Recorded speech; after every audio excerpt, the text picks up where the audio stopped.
छुआछूत जैसी परिस्थितियाँ, ऊंच नीच जैसे सामाजिक दबाव, एक ऐसा दौर जिसमें सर्वसामान्य अधिकारों के लिए भी जीवन में संघर्ष करना पड़े। ऐसी कठिन परिस्थितियों के बावजूद एक इंसान ऊपर उठता है, समाज को आईना दिखाता है और 5000 साल पुरानी मैली परंपराओं को बदलने का दम रखता है, और जिनकी बुद्धि का लोहा आज पूरी दुनिया मानती है। जी हाँ, मैं बात कर रहा हूँ India's first law and justice minister and architect of Indian constitution doctor Baba Saheb Ambedkar ji की।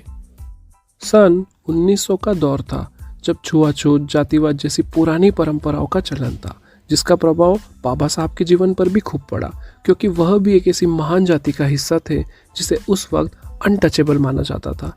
इसी कारण जिस स्कूल में वह पढ़ते थे वहाँ उन्हें बाकी छात्रों से सबसे पीछे, सबसे अलग बैठकर पढ़ना पड़ता था। यहाँ तक कि टीचर्स भी उन्हें ज़्यादा अटेंशन नहीं देते थे। उन्हें पानी तक प्यून द्वारा दिया जाता था, और जिस दिन प्यून की छुट्टी होती थी उस दिन पूरे दिन प्यासे रहकर बाबा साहब को अपनी पढ़ाई पूरी करनी पड़ती थी, क्योंकि उन्हें नल या उसके बर्तन को छूने की आज़ादी तक नहीं थी। इसे एक और इंसिडेंट से समझते हैं। एक दिन बहुत ज़ोरों की बारिश हो रही थी, तो बाबा साहब एक घर की दीवार को लगकर खड़े हो गए ताकि वो अपनी किताबें भीगने से बचा सके। पर जैसे ही उस घर की मालकिन ने बाबा साहब को देखा, उसने उन्हें धक्का मारकर गिरा दिया और जोर से चिल्लाकर कहा कि तूने तो मेरा पूरा घर अपवित्र कर दिया। वहाँ बाबा साहब जाकर कीचड़ में गिर पड़े। पर समझने वाली बात यह थी कि उस दिन बाबा साहब कीचड़ में नहीं गिरे थे, बल्कि समाज के कुछ मूल तत्व गिरे थे, और आगे जाकर बाबा साहब ने उन मूल तत्वों को कीचड़ से बाहर निकाल कर साफ किया था, जिसके बारे में हम बाद में समझेंगे। और ऐसे ही अनेक कठिन परिस्थितियों से गुजरकर बाबा साहब ने अपनी बुद्धि, मेहनत और कभी न हार मानने वाले एटीट्यूड के दम पर अपनी कास्ट में भारत के सबसे पहले कॉलेज डिग्री होल्डर बने। इस बात से प्रभावित होकर बड़ौदा के महाराज सयाजीराव गायकवाड़ ने 1913 में बाबा साहब को 11.5 पाउंड की स्कॉलरशिप दे दी, यानी कि आज के 1135 रुपए। उस स्कॉलरशिप से बाबा साहब फिर फॉरेन गए, और यहाँ से शुरू होता है बाबा साहब के डॉक्टर बाबा साहब और the father of Indian constitution बनने का सफ़र। फिर फॉरेन जाकर उन्होंने कोलंबिया यूनिवर्सिटी से पीएचडी की, लंदन स्कूल ऑफ इकोनॉमिक्स से डीएससी की, ग्रेज इन लंदन से बैरिस्टरेट लॉ की। ये सारी उपलब्धियां उन्होंने पूरी मेहनत और ईमानदारी से हासिल की। अब बात करते हैं उस दौर की जब भारत और 34 करोड़ भारतीयों की किस्मत लिखे जाने वाली थी। साल था 1947 और मुद्दा था द इंडियन कॉन्स्टिट्यूशन लिखने का, और इस बारे में दुनिया के तमाम लीगल एक्सपर्ट को बुलाकर चर्चा की जा रही थी।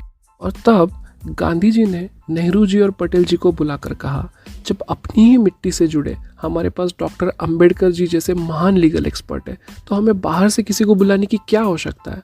और जब अंबेडकर जी भारत का कॉन्स्टिट्यूशन लिखेंगे तो भारत के लिए इससे गौरवशाली बात भला क्या हो सकती है।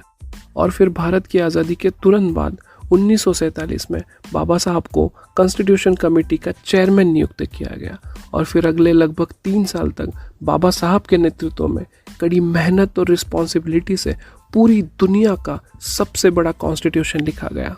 ऐसा कॉन्स्टिट्यूशन जिसमें 448 आर्टिकल्स, 12 स्केड्यूल्स, 616 सिग्नेचर्स और लगभग 165 दिनों के भीतर हुई 11 कॉन्स्टिट्यूंट असेंबली के बाद फाइनली 26 जनवरी 1950 के दिन बाबा साहब के हाथों भारत को एक ऐसी अनमोल चीज़ मिली जिसने आने वाली कई पीढ़ियों की जिंदगी बदल कर रख दी। और वो चीज़ थी द कॉन्स्टिट्यूशन ऑफ इंडिया, भारतीय संविधान, जिसने गवर्नमेंट ऑफ इंडिया एक्ट 1935 और इंडियन इंडिपेंडेंस एक्ट 1947 के यूके ब्रिटिश कानून को बदल कर रख दिया, जिसमें बाबा साहब ने उन मूल तत्वों को साफ कर दिया था जो कई साल से कीचड़ में गिरे थे।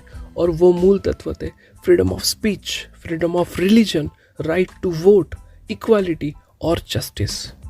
और आज बाबा साहब ने सिर्फ अंग्रेजी हुकूमत के 250 साल पुराने कानूनों को नहीं बदला था, बल्कि उन्होंने 5000 साल पुराने छूत-अछूत, एकाधिकार, जाति भेद जैसी रूढ़ी, गड़ी मड़ी पुरानी परंपराओं को बदला था। आज बाबा साहब के जीवन पर केस स्टडी बनाते हुए मुझे बहुत गर्व महसूस हुआ, और यह सोचने वाली बात लगी कि छोटी छोटी बातों से परेशान हो जाने वाले हम क्या अपनी जीवन में सफलता पाने के लिए संघर्षों की आखिरी उम्मीद तक पहुंच चुके हैं? नहीं ना।